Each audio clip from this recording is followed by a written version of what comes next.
Well, heck, I'm already ready to go. I am frankly just jumping on here real quick. I saw this Autism A to Z thing, a short little video that Thomas Henley did, and I really like the stuff he does, and so I just figured I'd do a commentary on what he's doing here. And this is a total blind react on my part, so I have really no idea what's on this video, but there was something about it that caught my attention in the first couple of seconds that I saw. Um, Autism. so I'll just let it roll, and I'm gonna give him hell the whole time. Welcome to the first edition of Autism A to Z. I'm Thomas Henley, and this is a bite-sized overview of the many autism concepts. Okay, welcome to the bite-sized A to Z video about stealing other people's content when you don't have your own content. And terminologies that you may come across on your autism educational journey. Today's topic is autism or autism spectrum disorder. Autism is a neurodevelopmental condition, meaning that you're born with it. It has a strong genetic component and is characterized. I think he was just flipping me off there twice. Look, I think those are birds. Those are birds right there. And look at that grimace. Thomas Henley, what are you doing? You're like giving your us the bird and looking at, oh my goodness gracious. Components and is characterized by difficulties or differences in social behavior, communication, sensory profiles, and rigidity. In the most recent CDC study, they showed that around 1 in 33 individuals or children were diagnosed with. Okay, that's dated March 23rd of 2023, but this one came out, it was at the end of 2021, and it's been quoted ever since. And I think it was something like November, December, something like that of 2021. It was pretty late, so it's about a year and a half old. Autism. Autism is best characterized as a, well, what, 2.5 years now? Spectrum of traits, but it's not the same as the ASD or autism spectrum disorder profiling that you may see. In terms of diagnosis, each autistic person is given a label or a number between 1 and 3. ASD1, ASD2. They got in trouble with the nail gun up there, evidently. I cannot find anything to criticize about what he's saying here. He's doing a great job, so I'm just going to pick on him directly. But yeah, he got in a fight with the nail gun and lost, evidently. And ASD3. The level increases based on the strength of that person's autistic traits, the kind of support needs that they have, and the level of functioning that they have in their day-to-day living. Asperger's used to be a diagnosis that a lot of people tended to get, but now that the DSM, so the Diagnostical Statistical Manual of Mental Health, has changed, they've basically smushed all of these floating diagnoses into one thing: autism spectrum disorder. Individual. Okay, so I just got one thing. Notice the way this Hugh Hefner thing he's got going on. That thing looks so comfortable. It looks so comfortable. So he's like just chilling there in his robe doing these videos and stuff. Like that's class. That's swagger right there. That is swagger. When you don't even care, he's probably just freeballing it in his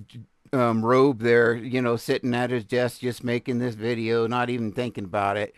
Yeah, that's swagger right there. Individuals who are ASD1 usually have average or above average intelligence, but they aren't void of any difficulties or struggles or differences related to how they conduct themselves in life. These difficulties are usually social in nature.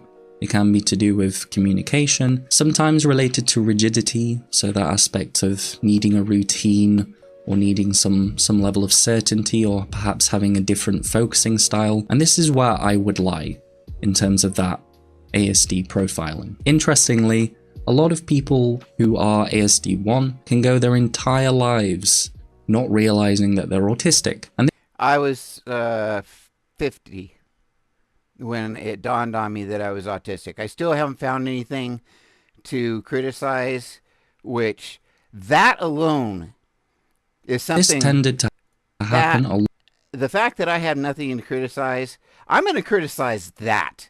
Somebody to have the audacity to go putting out an autism video and there's nothing to criticize. What kind of audacity is that, Mr. Thomas Henley here with 19,000 subscribers? I mean, come on. Lot in the older generations, so you may find a lot of people. That's like a neurotypical argument. I don't have anything to criticize, so I'm going to criticize that. Kind of getting on in terms of age in life, who are autistic, but they're just undiagnosed. And some people prefer to self-diagnose or self-identify, meaning that they don't go for a formal autism assessment, but they do identify with the label and choose to learn and be a part of the autistic community. And what's with that chill jazz music in the back? I mean, you got the purple background. I'm going to guess this is, well, it looks like a curtain the way he's got it laid there. It's going across there. Maybe he's got it, it's a sheet that's on a curtain. I think he's got curtain plates or hangers on there, and that's why it looks, and this is probably the bar that goes up. But that is an awesome, beautiful, beautiful background. Got a little bit of light. That's probably a window there being framed out there.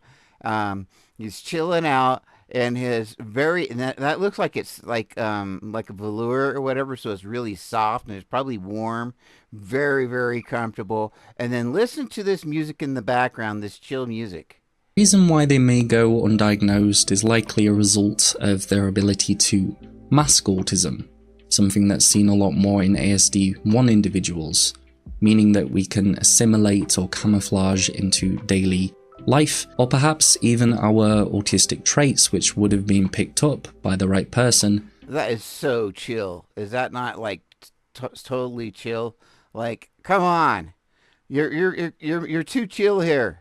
Have just gone unnoticed, with people labeling them as personality traits or unique quirks or differences, rather than being autistic. These difficulties can span across multiple domains in life, from work to school to relationships. And these autistic people also have much, much higher rates of mental illness when compared to the general population. Many individuals who are diagnosed ASD1 or perhaps Asperger's back in the day, like myself, do go on to live full, independent lives, some of which developing unique skills, positive traits, or specialisms which they may or may not utilize in the working world. On the other side of the profile lies ASD3, or what's now deemed as profound autism. These individuals tend to... I do not like the term profound autism at all. And you notice he used air quotes with that. He obviously doesn't particularly care for it, or for whatever reason he put the air quotes there. But I will tell you this: it is not it's not a diagnosis at all. I don't think the term should be used at all. I think it's very ableist. It's very, very a negative portrayal of people with high support needs. To have very, very significant support needs. They're also pretty likely to have some kind of profound intellectual disability. I just don't want to dehumanize anybody here, anywhere on the spectrum. That's wrong. We just don't want to do that. Which definitely contributes to their inability to live independently. These individuals tend to require 24/7 support, or at least supported living, depending on the person. And contrary to popular belief from films like Rain Man, the large majority of these individuals do not have any special skills or superpowers, like is seen in this characterization of the savant. Here are three common misconceptions about autism. And see, that's the thing is, Rain Man had savant syndrome. He wasn't actually necessarily autistic. Number one, we lack empathy, the ability to relate and care about another human being. Autistic people do not lack empathy, but we may have some difficulty in reading and understanding other people's emotional state unless expressed directly. Empathy is very subjective too, and both autistic and non-autistic individuals can have a difficulty in relating and empathizing with the other side. And this concept is termed double empathy. Number two, we are... And it's not a problem, by the way. Um, Simon Baron Cohen calls it the double empathy problem, and the way he frames it, hey, how you doing, Trevor? The way he frames it is it's a big problem, but it's not. Simon Baron Cohen is the problem with the autistic community. He is a big problem in the autistic community. Are all Hi, we're Visible, the wireless company that makes things visible. Get a one-line plan with unlimited data powered by Verizon's on the spectrum. Many people take online autism tests and get a score. They get a score out of a certain number, and so they determine that this is how autistic. I like come. I every time I've like taken one of those, I've come really close to acing them. Like that's like with the one test that I didn't want to pass, and yep, I like passed that some buck with flying colors, boy. They are, which is a very It didn't say you might want to go to the doctor. It was like, fool, you're autistic. You know you're autistic. You don't even need to call the doctor. That's what it said. I'm the only person that's ever gotten like you're damn autistic, you know? Yeah, that's what the computer says to me. It just came back and said, "Damn." That's all I got in a response. I don't even know what that means, but yeah, I took the test and that was the response to computers. Like, then the programs crashed and everything else. I don't know. I broke the system. wrong way of looking at these types of tests. And even when looking at formal, official autism diagnosis, it's more designed to catch the autistic people, to determine the probability of that person being autistic, rather than to determine how autistic they are. People who aren't autistic can have autistic traits, but when looking at an autism diagnosis, they need to have different elements and traits to a certain degree of strength, to a point at which it can affect someone's functioning in varying different areas on this diagnosis profile, because they're trying to catch the autistic people, not diagnose or indicate how autistic somebody is. Number 3, everyone is autistic these days. The increase in autism diagnosis is likely not a result of the tests becoming a lot more lenient, or the fact that autism is increasing in the population. We're just getting a lot better at spotting the signs. And due to developments in diagnosis of autism, but also increased autism education and awareness, a lot of people who have been misdiagnosed, or a lot of people who have been... I actually theorize that 10,000 years ago, that we have may have made up a much larger part of the population, as opposed to now.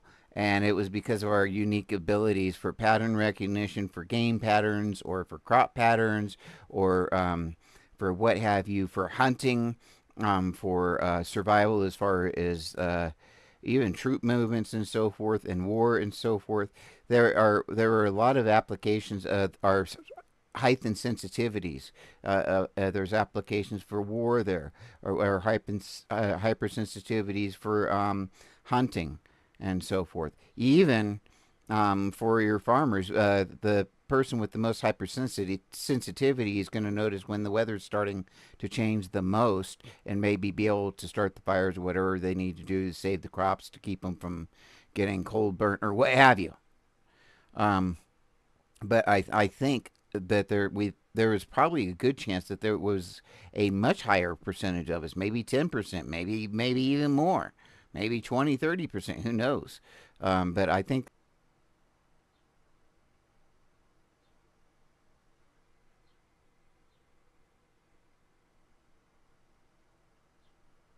no sound detected.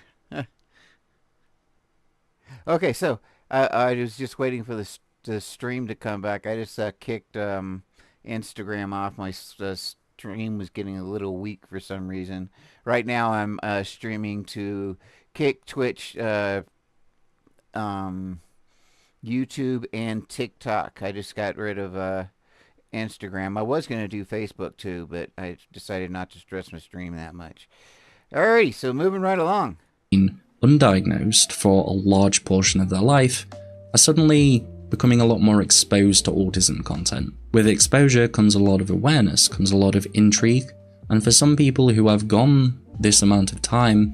And that's actually what happened with me. A person that I knew from the atheist community made a video where he came out as autistic, and I watched the video, and he was talking about, I do this and I do that, and this is something I do, and that this is and he's going on and on and on and on and on and on, and I'm like, yeah, that's just normal, and I'm not really thinking of it, and then I'm thinking, damn, when is he going to start talking about the actually autistic stuff, the autistic traits? And he started closing the video, and then I realized that he was talking about his autistic traits all the time. I just thought he was just talking about his traits, and he was going to get to how the autism affected that or whatever else. No, he was talking about being autistic the entire time.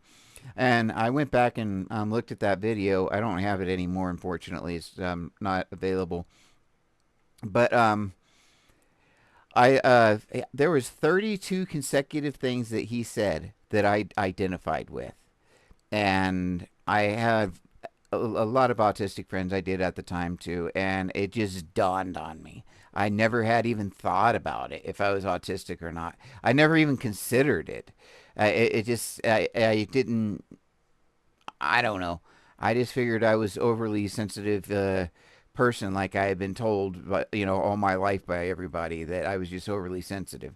I didn't realize that I was autistic. Once I have discovered I was autistic, and I've told all these people that thought I was overly sensitive all my life, they're like, oh, yeah. Nobody's been surprised to find out that I'm autistic.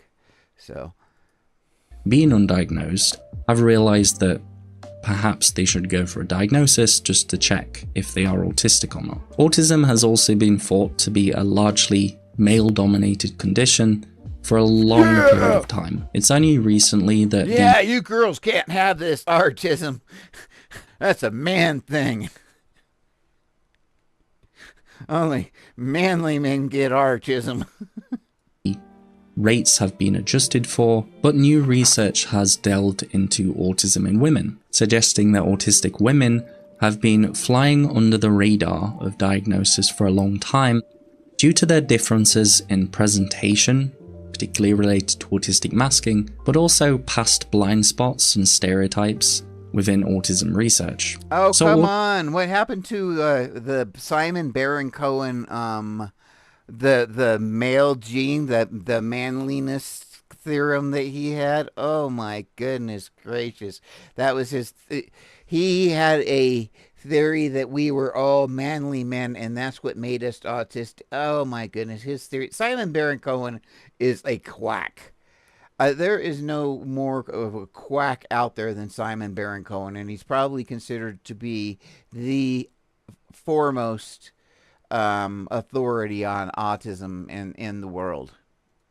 Autism is multifaceted and highly individual, and that's not even factoring in the differences generally from human to human related to their personality, their environments, and the crossover between autism and other psychological diagnoses can be pretty significant. I'm talking things like ADHD, anxiety disorders, gastrointestinal issues, gender dysphoria, and much, much more. So to give a concise overview of what it means to be autistic is a very tall task indeed. But if you have enjoyed this relatively shorter...